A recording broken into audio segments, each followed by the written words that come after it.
ಸುಖವೆಂಬುವುದೊಂದು ನಶೆ, ದುಃಖವದಕ್ಕೆ ಪ್ರತ್ಯೌಷಧ. ಪ್ರೀತಿ ಮಮತೆಗಳು ಬರೀ ಭ್ರಾಂತಿ, ಕೋಪ ಸೇಡುಗಳು ನಮ್ಮ ಸುಡುವ ಚಿತೆಗಳು. ಶೂನ್ಯವಾಗಿಸು ಮನವ, ಶಾಂತಗೊಳಿಸುವ ಆತ್ಮವ.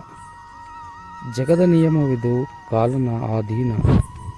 ಸುಳಿವ ಭಾವಗಳಿವು, ನಮ್ಮ ಸಂಕಲ್ಪಕ್ಕಾಧೀನ.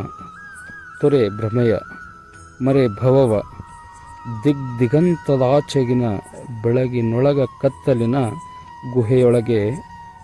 ಮತ್ತೆಂದೂ ಭ್ರಮಿಸದ ಬಿಂದುವಿನಾಳಕ್ಕೆ. ಚೇತನ ಚೇತನದಲ್ಲಿ ಏಕಾತ್ಮವಾಗು, ಸಚ್ಚಿದಾನಂದ ಅಚಿಂತ್ಯದ ಶುದ್ಧಾತ್ಮವಾಗು. ಶೂನ್ಯತ್ವದ ಅಮೃತತ್ವದಲ್ಲಿ ಲೀನವಾಗು. ಇದು ಅನಂತ ಪಥದ ನಿಶ್ಚಲ ಪಯಣ, ಇದು ಜೀವನ.